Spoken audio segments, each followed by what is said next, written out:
सड़क सुरक्षा फोर्स पंजाब जीवन रक्षा के लिए प्रतिबद्ध 24 घंटे। मात्र 1 साल में सड़क दुर्घटना में होने वाली मृत्यु में लगभग 50% की कमी। कुछ समय पहला मेरे भरा ਦਾ ਐਕਸੀਡੈਂਟ ਹੋਇਆ ਸੀ। ਸੜਕ ਸੁਰੱਖਿਆ ਫੋਰਸ ਨੂੰ ਕਾਲ ਕੀਤਾ 112 ਨੰਬਰ ਤੇ। ਵਿਦਿਨ 5 ਮਿੰਟਾਂ ਦੇ ਵਿੱਚ ਇਹਨਾਂ ਨੇ ਆ ਕੇ ਮੇਰੇ ਭਰਾ ਦੀ ਜਾਨ ਬਚਾਈ। ਜੇ ਉਹ ਨਾ ਮੈਨੂੰ ਉੱਥੋਂ ਚੱਕਦੇ ਤਾਂ ਹੋ ਸਕਦਾ ਸੀ ਮੇਰੀ ਮੌਤ ਹੋ ਜਾਂਦੀ। मुख्यमंत्री भगवंत सिंह मान की कोशिशों से अपना पंजाब बन रहा है रंगला पंजाब।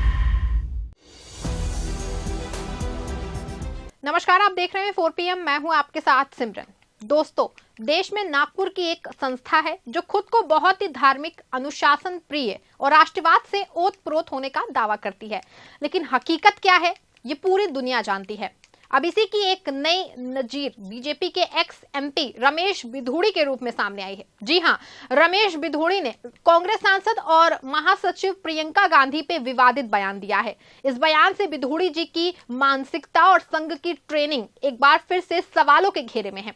लेकिन दूसरी ओर दिल्ली चुनाव में ये मामला बीजेपी की गले की फांस बनता जा रहा है। हालांकि बीजेपी पूरे मामले को समझकर बैकफुट पर है। बीजेपी रमेश बिधूड़ी को लेकर के एक बड़ा बयान ऐसे करने जा रही है, अचानक उनको चुनाव मैदान से हटाने की चर्चाएं जो हैं अब तेज हो गई हैं। रमेश बिधूड़ी का बयान दिल्ली चुनाव में क्या कुछ करने जा रहा है, क्यों बीजेपी ने चुनाव मैदान से हटाने की तैयारी कर ली है उनको, इस बयान का संघ और PM मोदी से कितना संबंध है, ये सब कुछ हम आपको अपनी इस रिपोर्ट में अभी बताने वाले हैं। नमस्कार, आप देख रहे हैं 4 PM। मैं हूं आपके साथ सिमरन।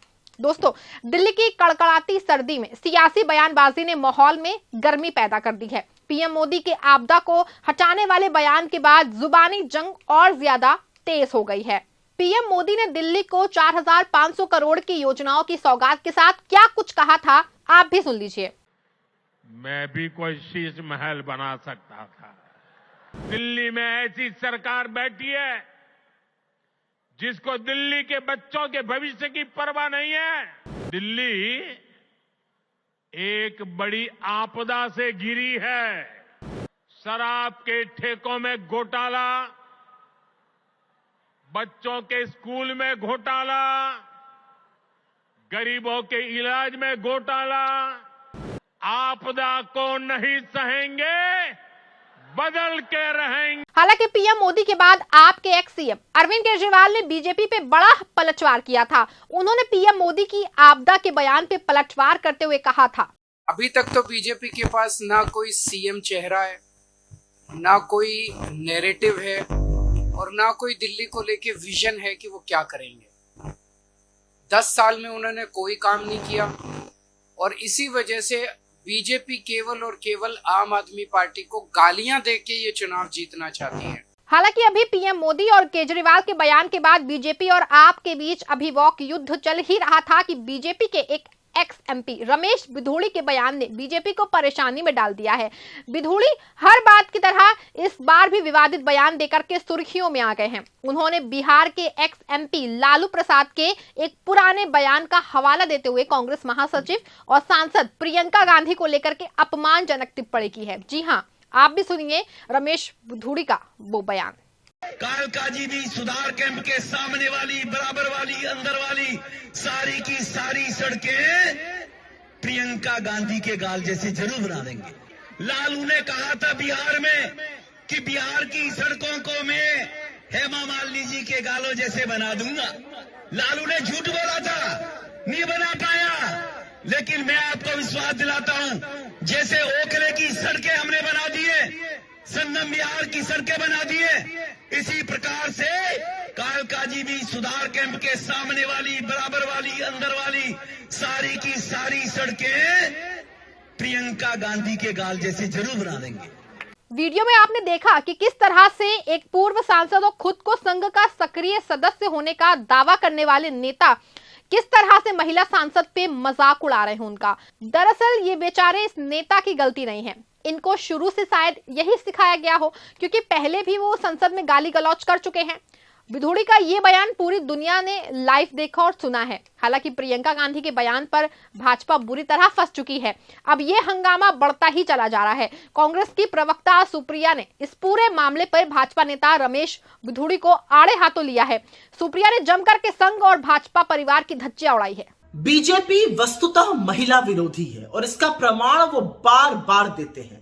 बीजेपी के पूर्व सांसद और अब कालका जी दिल्ली में उनके विधायक उम्मीदवार रमेश बिधूड़ी जी का प्रियंका गांधी जी के संदर्भ में दिया हुआ बयान न सिर्फ शर्मनाक है पर उनकी असली कुत्सित महिला विरोधी मानसिकता को दिखाता है। जिस आदमी ने सदन में खड़े होकर अपने साथी सांसद को गंदी गंदी गालियां दी हो और उसकी कोई सजा, उसका कोई खामियाजा ना भुगता हो, उससे क्या ही उम्मीद की जा सकती है। लेकिन क्या इस घटिया भाषा, इस घटिया बयान के लिए बीजेपी की महिला नेत्रियां, महिला बाल विकास मंत्री, बीजेपी के अध्यक्ष जेपी नड्डा और खुद प्रधानमंत्री जी कुछ बोलेंगे? असलियत तो यह है कि इस महिला विरोधी भाषा, इस महिला विरोधी सोच, इस कुत्सित मानसिकता के जनक तो खुद मोदी जी ही हैं। सुप्रिया के बाद कांग्रेस के एक और प्रवक्ता पवन खेड़ा का भी जो बयान है वो सामने आ गया है। उन्होंने अपने एक्स हैंडल पे रमेश बिधूड़ी का बयान जो है वो शेयर करके बिधूड़ी को घटिया आदमी बताते हुए उनकी मानसिकता पे सवाल खड़े किए हैं। साथ ही भाजपा और संघ पर भी सवाल किए हैं। आपको बता दें कि कांग्रेस के विरोध के साथ दिल्ली विधानसभा चुनाव में रमेश बिधूड़ी का ये बयान काफी चर्चा में है, क्योंकि दिल्ली का चुनाव है तो यहाँ महिलाओं के हक सम्मान का विषय जरूर उठेगा और चुनाव में इसका इफेक्ट भी होने वाला है। ऐसे में बीजेपी बैक फुट पे दिखाई दे रही है। चर्चा है कि पहले ही भाजपा जो है बाबा साहेब भीमराव अंबेडकर पे विवादित टिप्पणी करके पूर्वांचल के लोगों को रोहिंग्या बताने को लेकर फंसी हुई है। अब बीजेपी ने महिलाओं को अपमानित करके बीजेपी को बड़े संकट में अब डाल दिया है उनके नेता जो है। ऐसे में चर्चा है कि रमेश बिधूड़ी का टिकट कट सकता है। अगर भाजपा ऐसा नहीं करती है तो शायद वो डैमेज को कंट्रोल कर सकती है। वैसे भी बिधूड़ी का हमेशा से ही कैरेक्टर कुछ ऐसा ही रहा है।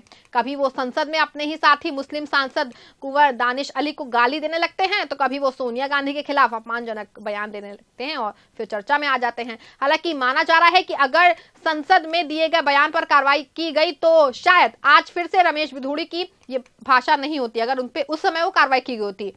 ऐसे में माना जा रहा है कि पूरे मामले में कहीं ना कहीं दोषी पीएम मोदी और भाजपा है। साथ ही बिधूड़ी का ये रवैया जो है वो संघ के सिखाए जाने वाले आचरण पर भी सवाल खड़ा कर रहा है। आपको क्या लगता है कि बिधूड़ी का बयान जो है वो सांसद प्रियंका गांधी और महिलाओं का अपमान है या फिर नहीं है, और इसका विरोध किस रूप में किया जाना चाहिए? हमें कमेंट बॉक्स में जरूर बताएं। धन्यवाद।